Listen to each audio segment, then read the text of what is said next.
So we are here with Pastor Vincent and Mrs. Vincent, is that right? Donna Cox. Donna Cox, okay.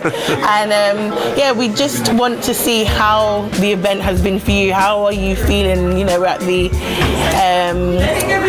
Windrush Awards 2025. So how is it for you? It's been fantastic. It's our first time at the Windrush Awards. Didn't know exactly what to expect, but I'm really impressed with. So we got here quite early and we saw the setup, and it was really impressive. We took pictures, so that's how impressive it was. And the event itself has been a really good meeting place. But it's really good to hear of all the things that are going on in Luton. Mm-hmm. I know Luton's a special place, but that confirmed it today. Yeah.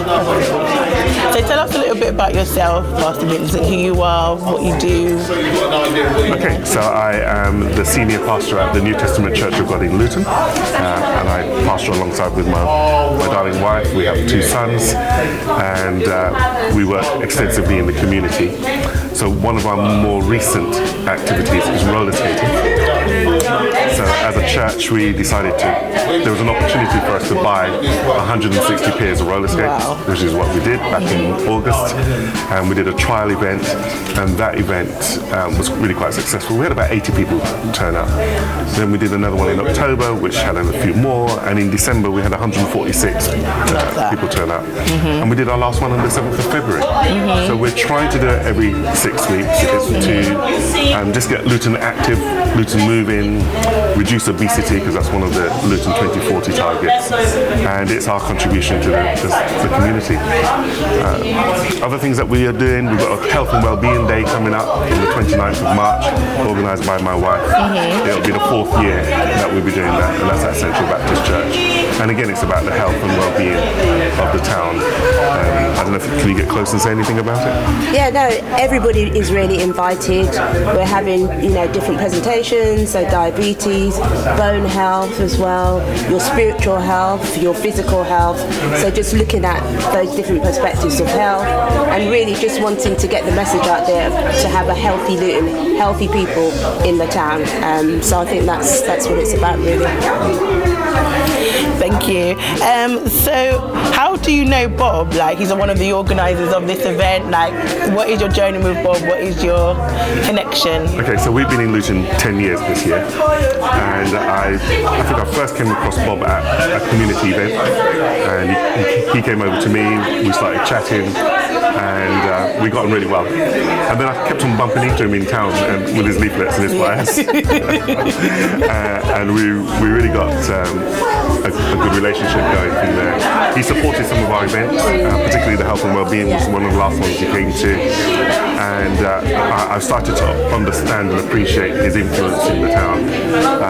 He's told me about his journey, and we joke because he says I'm a Clarendon man, but my family's actually from Barbados. But he's convinced I'm actually from Clarendon. So that, we have that kind of relationship. But yeah, I really appreciate, I'm coming to appreciate more all the things that he's done in the town. He's been a massive influence that we just didn't realise and appreciate. Yeah, that is so lovely. And lastly, I just want to ask, for the younger generation of today, like, what would you say to them? What is your message to them? What would you? Okay, so I work quite closely with the young people of our church, particularly, and I do critical thinking with them every week. So one of the things I say to them is critically think about everything in your life. Of course, I'm a pastor, so I get them to critically think about God and everything to do with being a Christian. But we also think about, so one of the last topics I did with them is, should Christians be involved in politics? And I am trying to get them more involved in everything that happens in the community, because it's their community. If they keep silent, things will happen to them and they won't be a part of the process. And one of the things I discover as well is when you speak to young people, they're not watching the news, so they're not aware of what's going on around them.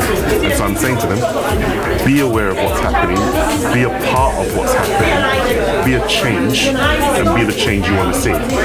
So we're just trying to empower young people to say, don't let the world happen to you, you go and make the changes that are necessary. So that's the message I say, go and make the changes that are necessary. do have one more question. Okay. What does Windrush mean to you? Well, I often say to people I did Windrush in reverse, because I was born here and then I was sent to the Caribbean and then I came back in the early 70s. And the more you hear about Windrush and all that our parents' generation endured, the lies that were told, the injustices, it's been a painful journey. But what does it mean to me? Resilience. Our parents were resilient. All the things they faced, the changing weather, the changing job climate, the lack of housing, the lack of opportunities, the glass ceilings. My parents worked in transport and in nursing, and there were glass ceilings there for them. And that extends to all that generation. They were blocked from so many things, but they were resilient. And they may not have had the education, but what they taught us was so valuable, invaluable, I would say. Yeah. So that's what it was. Thank you so much. Thank you. It's lovely to capture a couple, and you're looking in your husband's eyes, you're saying things like all of that. I love that. So thank you so much for your time. I really appreciate it. Really appreciate it. Bless you.